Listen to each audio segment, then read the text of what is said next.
Здравствуйте, дорогие друзья! С вами я, Елена Вицепуцли, и сегодня вашему вниманию хочу предоставить вам мини-обзор на колоду Таро у камина. Это прекрасная колода, такая очень теплая, романтичная, и мне кажется, по-девичьи она такая по-женски, какая-то очень, знаете, такая нежная и чувственная.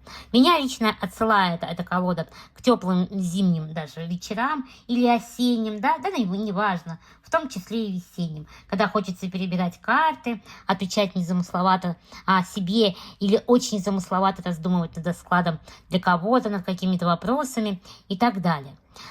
Авторы колоды это у нас Мария Амосовская, Елена Кузнецова и Татьяна Балчин. Художник Александр Бровин. Это авторы колод таких как, ну вот по крайней мере у меня есть, Оракул Линорман «Русские сказки», Оракул от алтайской ведьмы, собственно, Елена Кузнецова является этой алтайской ведьмой, и художник Таро Гримуар «Темной силы», он же является художником у всех этих колод, да, оформителем даже в том числе. Ну, а также это авторы колоды Таро на патриарших и Оракул Линорман на патриарших. Вот, но вашему вниманию хочу предоставить именно свое мнение по поводу Таро у камина. Что касается технических моментов, вот такая вот идет обычная, даже не глянцевая коробочка, да, такая. Я думаю, что, к сожалению, она будет не очень долговечна, но ничего страшного. Сама колода прекрасного качества, замечательная, шикарная вырубка, да, мы видим. Великолепные срезы. Вот такая вот рубашка. Если вы думаете, что рисунок такой немного нечеткий, размытый, сразу хочу предупредить вас, это стиль художника. У него примерно все рисунки такие, как будто в пикселях. Но это такая задумка. Очень нравится, ну, по крайней мере, мне. Это глянец, он немножко блестит, такой плотный, ну, как я называю, немного пластиковый, да, картон. Опять же, хочу сказать, на любителя мне очень нравится. Колода достаточно стандартного размера, никак не могу взять, ну, в общем, в руке она удобна, достаточно, да, приятно, на ощупь тоже приятно. В ней идет вот такая дополнительная карта с отсылкой на МБК. Просмотрев МБК, хочу сказать, что, ну, такого ничего особенного нет. Обычная МБК, да, для, допустим, там нет описания карт, поэтому каждый, я думаю, что будет видеть в картах то что-то свое, какие-то нюансы свои дополнительные, да, будет, угадывать или там разбирать в колоде. Ну, а мы с вами давайте приступим к обзору, посмотрим все карты, да, вместе и поразмышляем над ними. Вот хочется сказать, что рамка вот такая вот интересная. Это колода, кстати, второго выпуска, у нее немного изменились рамки. Ну, первого я не знаю, не могу сравнить, но я видела на ютубе, кому интересно, есть у кого-то, по-моему, у Елены Кузнецовой есть сравнительный анализ двух выпусков, двух версий. Ну так вот, а мы остановимся на этом, да, и продолжим. Шут. На шуте мы видим изображение девушки, достаточно молодой, позитивной, которая стоит на перроне, да, с такой сумкой, чемоданом шляпным, и маленькая собачка у ее ног. Она явно готова к путешествию в своей жизни, она явно готова к перемещению, к какому-то, позитивному такому времяпрепровождению. Шут такой достаточно вполне себе, вполне позитивный. И заметьте, здесь нету, да, вот этого обрыва, но мы видим тоннель и выход из него. То есть что-то новое, выход в новый свет и так далее. Маг. Очень интересный здесь маг. Здесь уже мужчина лет 45-50, да, который творит алхимию. Это, скорее всего, какой-то либо врач, да, либо какой-то химик, так хочется сказать, технолог. Но очень проводит явно опыты, потому что вот мы видим здесь мышку. Очень такая красивая. Вообще персонажи очень красивые, на мой взгляд. Жрица. Витражные стекла, да, с изображением гранатов, все как водится, женщина с котом, отсылка к ведьмовской принадлежности, книга в руках, ну, в общем, здорово. Не хватает колонн, но сзади мы видим дверь, да, нечто иное, где она в новые знания, которые она загораживает, скажем так. Вот. Императрица. красивая женщина. Если приглядимся, то она не так уж и молода, но выглядит достаточно моложаво, да. Очень классная. Мы не видим здесь, беременна она или нет, но мы видим кролика, и это символ плодородия. Вообще очень классно. И яблочки тут наливные. Очень красивая императрица. Император. На мой взгляд, здесь император моложе мага. Вот, но все равно очень здорово. Мне очень нравится изображение здесь. В основном они классические, да, мы с вами замечаем это. Иерофант. Тут учитель.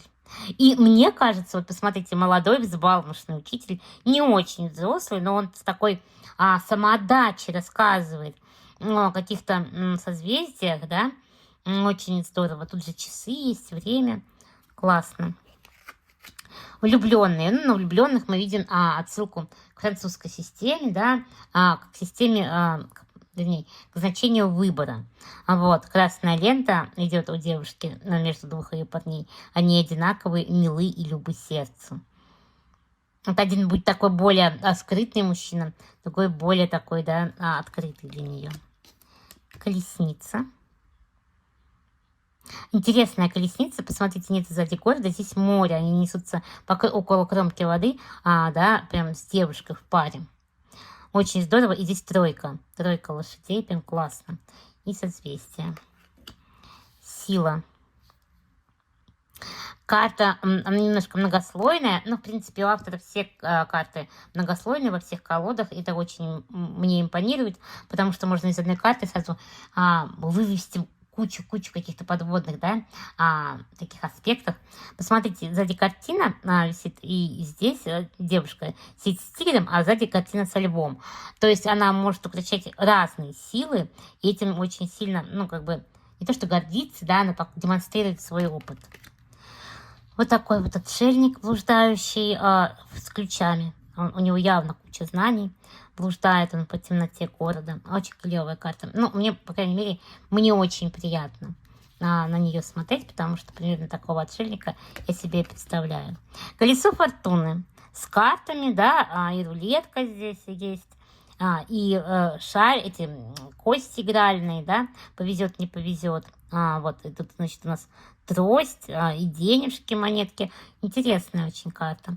Я бы сказала, отсылка такая к правосудию. Здесь трость и очки, простите. И очки внизу лежат, да, слепая фортуна. Правосудие. А тут мужчина, что очень редко выпадает на правосудии. И правосудие и сила будут не пронумерованы. То есть вы можете их, ну, как бы использовать так, как хотите. Мужчина носит вердикт. Висельник. Посмотрите, как интересно. Тут он пока только подходит, да, к своей, ну, принимает решение. А вот если мы перевернем, то он уже висит. В отражении, то есть он уже висит. Очень здорово. Значения, конечно же, будут немножко изменены. Вот, на то, что здесь пока еще только идет начало процесса, да, начинается только процесс. Он не передумает. В любом случае мы видим, что он не передумает. Смерть. Часы, очень здорово, да, показывает, что и ребенок, вот, ну, и взрослые перед вратами кладбища стоят, да, это хозяйка кладбища, вот, она показывает, что срок истек у всех. Умеренность. Интересно, как умеренность, она переливает не воду, да, а переливает энергию. Очень здорово. Дьявол. Вкладывает свои мысли в голову, искушает. Этот человек вместо того, чтобы там сосредоточиться на каких-то делах, да, все вспоминает, его тянет налево, можно сказать. Башня. Опять же, посмотрите. Вот так мы видим Кремль, к которому стремится девушка. А вот так мы видим то, что уже все сгорело, разрушено. Классно. В ее воспоминаниях все это живо, и она стремится их сохранить. Очень здорово. Звезда. Цапля. Очень классно.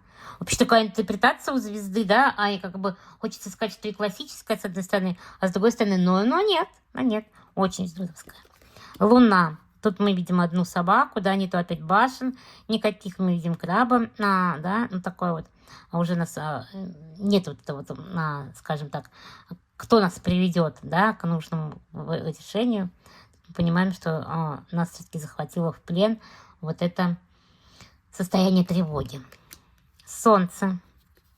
Девушка не на коне, да, она идет рядом, поэтому карта чуть-чуть помягче и послабее энергетикой, чем в классике, потому что у нее нет вот этого эгоцентричного такого, скажем так, ну, меньше здесь уверенности в себе, вот так вот.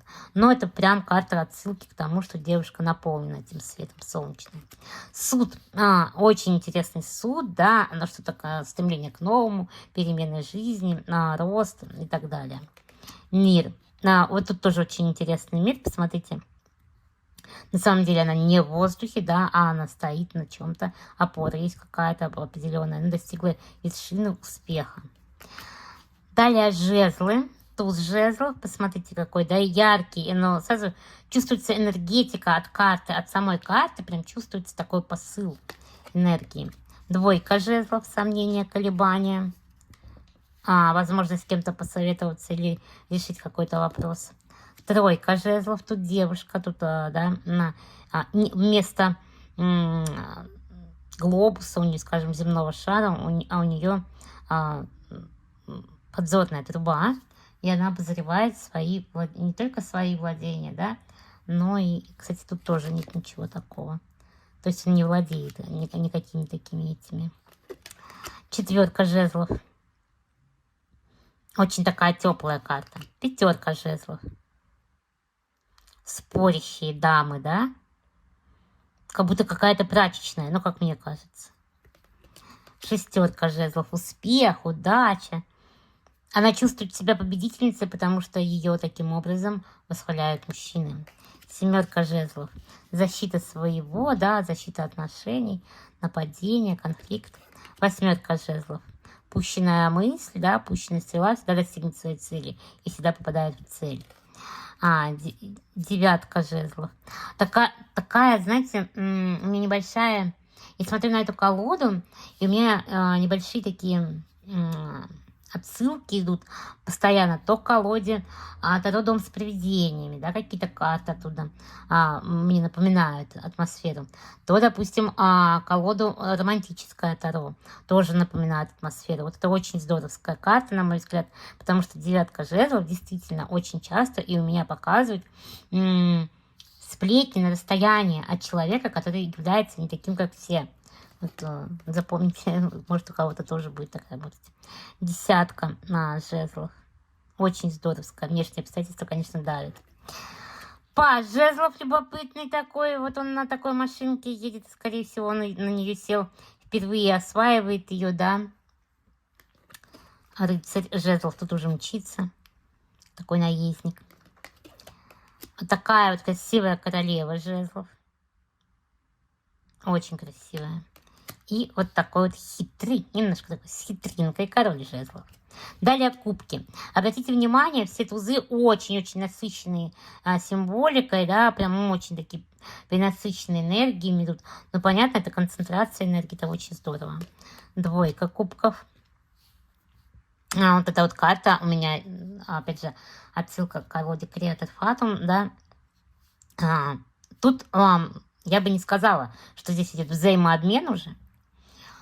Это только, ну, скажем так, молодых людей здесь разделяет стена. Это сразу карта будет говорить о том, что есть какие-то препятствия, да, в паре, не обязательно в любовной паре. Есть какие-то препятствия между, допустим, союзом каким-то, между договоренностями, между двумя коллегами, которые хотят заключить сделку, да, но они все равно тянутся друг к другу, и это препятствие будет преодолено, и мы видим, да, что идет продолжение, но все равно есть какие-то еще, скажем так, еще действия какие-то должны быть приложены. Тройка кубков. Очень классненькая. Вот вообще здоровская. Такая приятная тройка кубков. Аж прям музыка в голове зазвучала. Четверка кубков. Здесь идет перенасыщение. Воспоминания какие-то, да, смотрите. Пятерка кубков. А здесь уже прям тоска. Такая беспросветная тоска, потери. Мы видим, да. Шестерка кубков. Наслаждение моментом, наслаждение здесь и сейчас. Ощущение полного счастья и достатка. Семерка кубков. Выбор. Кого же выбрать, да? И что же нам выбрать? Восьмерка кубков. уходит от того, что ей уже не интересно, не нужно, и куча эмоций, да, посмотрите, река между ними. 9 кубков. Приятное, радостное воскресное утро. 10 кубков. А это вечер воскресный, когда все сели за одним столом, собрались. Паш кубков. Вот прям, мне кажется, Паш кубков здесь очень сильно передает всю вот наивность некую, да, пажа. Рыцарь кубков. Рыбки очень здоровская карта. Королева кубков. Романтичная натура, тут любовь, все дела. Король кубков. Очень важно внимание, очень важно, да, такой. Прям, мне кажется, очень классно отображены здесь карты двора. Вот прям они все такие характерные. Туз мечей. Опять же мы видим, да, перенасыщение энергии мысли. 2 мечей. И как мечи здесь изображены, остаем вниз. То есть, в принципе, решение-то уже как бы принято, но все равно сомнения еще есть. Она уже склонилась к чему-то, но все равно еще думает перед действием. 3 мечей. Получение какого-то послания, которое повергает человека в смятение. 4 мечей. Смотрите опять. К мыслям это все, да, отходит 5 мечей. Вот она за него вышла замуж. А тут брошенная женщина с ребенком. Очень здоровская карта. 6 мечей. 7 мечей. Украла. Своровала чью-то идею и мысль. 8 мечей. Нет выхода. А вот тут вот выхода действительно, да, как бы нету. И замок висит. То есть нет такого, как на классике. 9 мечей. Переживание и страшно. И кошка такая прислушивается, звуки, шорохи. 10 мечей, но здесь прям конец. Паш мечей, такой юный, на кавалер, да, такой отсылка. И картина, посмотрите, какая. Рыцарь мечей, ну, здесь уже понятно, да, здесь уже воин. Такая королева мечей, умная, проницательная женщина. Кого-то она мне напоминает. Король мечей. Тоже мне напоминает кое-кого. Из известных людей. Туз пентаклей. Тоже, опять, очень здорово. 2 пентаклей. Одновременно управлять 2 ситуациями. Посмотрите. 3 пентаклей. Разное, как бы, социальное сословие. Но очень клево. Мне очень нравится. 4 пентаклей. Сохранить свои монетки. 5 пентаклей. Очень здоровская карта, очень здоровская. Прям вот все значения, нюансы соблюдены. 6 пентаклей. Как интересно. Посмотрите, он дает, да, она дает помощь, а ему как бы тут одно, тут другое, не совсем соблюдены вот эти вот, как сказать, равновесие. Принцип равновесия. 7 пентаклей. Очень здорово. 8 пентаклей. 9 пентаклей. Наслаждение. Если мы в 9 кубков видели воскресное утро, то здесь вечер субботы. 10 пентаклей. Класс. Фотография. Паш пентаклей. Рыцарь пентаклей. Королева пентаклей. Сразу видно, дама изобилия. И король пентаклей. Очень красивая колода. Мне кажется, это такая женская колода. Это мое мнение. Но мне кажется, что просто такая нежнятина должна быть у женщин преимущественно. Хотя нет таких правил, да, почему бы, если это не разрешено, да, вернее, не запрещено, значит разрешено. Мне кажется, колода очень красивая, романтичная, прекрасная. У меня она обязательно, да, будет в практике. И, конечно же, мы будем смотреть, как она работает в деле. Колода у меня новая, поэтому я на ней еще не работала. Если у вас есть вопросы или какие-то комментарии по поводу этой колоды, пишите обязательно, свои мысли выражайте. А я прощаюсь с вами. До новых встреч!